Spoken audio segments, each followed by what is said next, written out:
Well, we've got this thing pretty well skinned. It looks pretty good. We ran into a little bit of trouble at one of these knots, nothing major, but you gotta be careful around those. I don't really want to cut any deeper. If it was real important to me, what I would do is to sand that off with some sandstone. It's not going to be critical for this video, and you can see a couple places this tree has a scar, even though it's a young tree. This is a scar. I did not cut in here, but there's a scar right there where that tree had got injured somehow. Perhaps an animal came through. There's another one that came off right where this knot was, where this branch was, even though we cut those. So we're pretty well finished with the skinning. There's a little bit here I can clean up. And what I'm going to do now is to get out my saw blade on my SAK. Clean that up where we see that little bit of green left there. And again, we're just going to do that careful at a perpendicular angle. And use a plane. Okay, so what we're going to do now is we're going to cut our ends off. And again, this is a quick bow. This is something that's going to be expedient in the bush. What I'm going to do is I'm going to cut my ends straight or perpendicular to the wood. I'm going to go straight in and just cut off the end of that.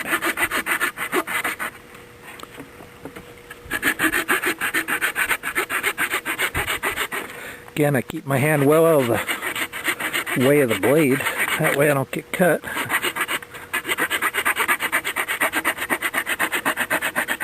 And cut all the way through. I don't want to peel that back because, again, I don't want to get skin to come off. What I'm doing is I'm now got the end of that cut off, and I'm just going back. You can see these little facets as I cut. I'm just going back and I'm cutting through and beveling the end of this stick. The reason that you do that is to keep your wood from splitting. Remember, this is a green bow, and as it dries it's going to tend to split, and if you put these checks at the end of it, it won't split quite as easy on you. So you just go back, and what I'm using here is a push cut. Have my knife firmly gripped in my hand, take and put my finger, and most of the pressure, I'll show you, I just barely hold this blade, most of the pressure is with my thumb. This gives me a lot of control to cut exactly where I want to cut without having any kind of extra pressure or missing the cut, chopping off a piece where I don't want. It's not critical, but the push cut's a good way to use your knife and to make a cut. So, now you can see that that end is kind of beveled. You can see the facets in there. Flat cut off with the saw and that bevel. You can also see as we look down this bow that there's a natural curve to that, and I'm going to use that when I hang this bow out to dry for a day, and that will help me to get a curve in there for my bow. But before we can hang it out, what we need to do is where that curve is, you can see if you look down there, that's the natural curve. We need to make a little mark. So what I've done is put a little mark with my knife, and I'm going to bring this down, and where that little mark is, I'm going to turn 90 degrees.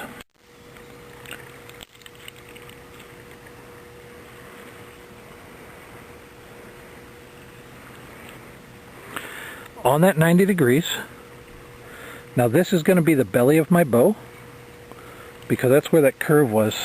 The curve is bending back. That's going to be the belly of my bow. I'm going to make just a little notch, cut right here into my bow. Doesn't have to be real thick. What we're going to do is to use 550 cord on this. So I'm going to make a little teeny notch, and I'm going to turn the bow over, and I'm going to make another notch exactly the opposite of that notch. These are where my cords are going to lay in and hold the bowstring on for me. You can see I'm making them about 1/4 of an inch, 1/2 inch deep, less than the end of that knife there. So I've made those two notches, and you can kind of see that they come down to a uniform point at the end and on top. And this is the back of the bow. This is the belly of the bow, so you get the idea where those are pointing. On the belly of the bow, they're pointing down toward the handle. Now I'll just take my knife out, and I will go back, and I will cut a little bit off into that, and clean it up a little bit. What I'm just doing here is making a notch again for my cordage. Doesn't have to be deep, just deep enough to hold some 550 cord. But you don't want it real narrow either. You want that cord to stay in there and not come off when you're using it. There's one finished. And then we'll go ahead and do the other.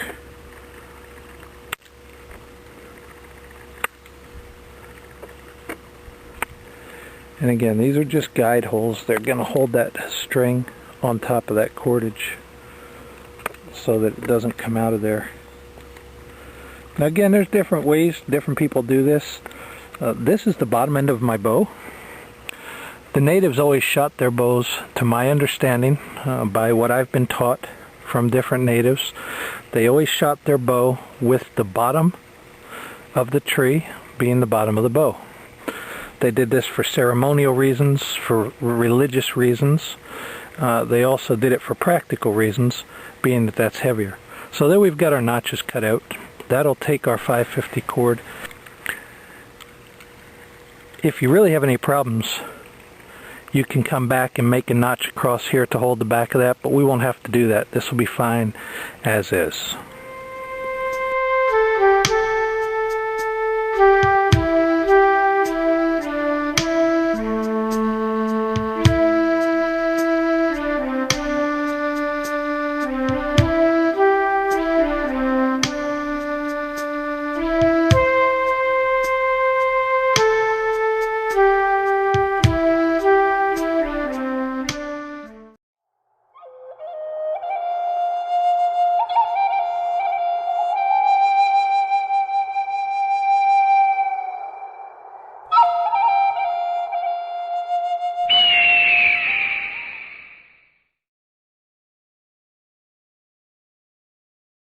Now I'm turning the bow over, and now we're working the top end, and we're going to do almost exactly the same thing that we just did on the bottom end. We cut that top piece off, and now we're going to go ahead. Let me take this little clip off of here for a minute so it's easier for you to see without the cordage getting in the way.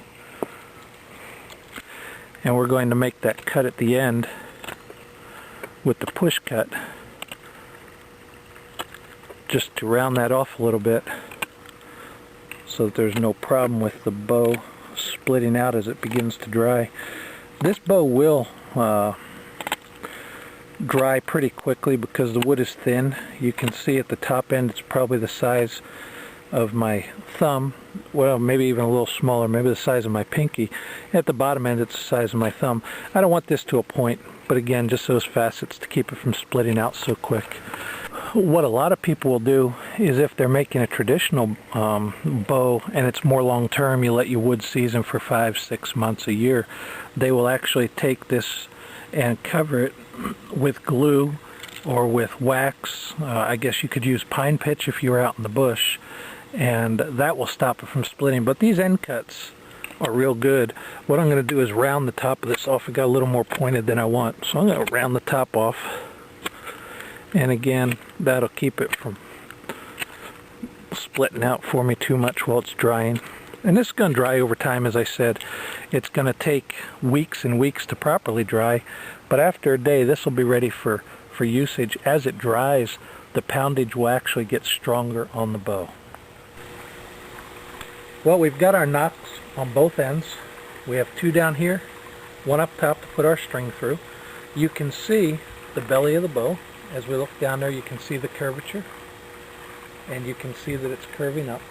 What we're going to do now is to string this bow with some 550 paracord, and then we're going to hang it. I'm going to show you a way that you can actually put some bend on this bow as it dries to get it into the shape that you want it. As the bow dries over time, immediately it may have 25-30 pounds of pull. Down the road, as this dries, we could end up with a pretty nice bow of 40-45 pounds. But it's got to dry out, it's got to be seasoned and taken care of But again, this is a quick bow, something that we can use right away to get game out in the woods. So let's go string it up and see how it works. What I've done is I've tied a little stopper knot here, and I'm just going to make a small overhand slip knot. What's going to happen with that is that stopper is going to hold it from slipping out, and I'm going to put that over the top end of the bow. This is where the single piece is. We're going to put that in there so that it ties down tight and locks. And you can see that stopper knot locks it down for us. So let me get that up in there. And again, if this doesn't work, we could put that second notch on top, but I don't think we need to. There's good. Now we've got that held in place. You can see that's in there nice and tight. What we're going to do is go down to our tree. We're going to string this around the tree and tighten this up around this and pull it tight to actually pull that curve in there that we want. So let's go down to the tree and let's get it put around there. What I'm doing, you may remember this tree that has the V in it that we use to straighten our primitive spear. What we're going to do is to put the center of this bow. Now we've not even worried about a handhold yet or the center, but the center is going to be right about in this area. The balance point is right on that knot. So that's going to be the center of our bow. What we're going to do is to put that center point and use this tree as a vise. And what I can do now is to pull this back and to slip this cordage back through this other piece and begin to put pressure on that bow. Now I've got that double notch there, and I'm going to put not a whole lot of pressure, but enough to hold it for a day. Just throw a half hitch through here at the end, and that should hold her in place. I've gone underneath that cord a couple times and on top of that cord a couple times. I'm just throwing a couple half hitches to keep this in place, and we will come back tomorrow and get this back out of the tree. If you come look here on this angle, let me turn it around for you, you can actually see the bend in the bow.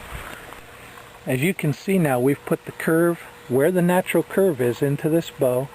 We've actually tied it, and we can put more in there if we want. We don't want any more at this point. We can also adjust this to get that curve exactly where we want it, but where we want it is on that handle. So we're going to put it back here, and I'm going to just have that string nice and tight like that, and we're going to leave that set up overnight, and that's going to put a nice curve in our bow. So we'll be back with you tomorrow on part 2 or 3, whichever this is, and show you how this bow finished out, how it's held the curve, and it's going to spring back a little bit when we're done. That's okay, because that spring is still going to be in there when we go to use the bow. We'll shoot some arrows through this and see how it does.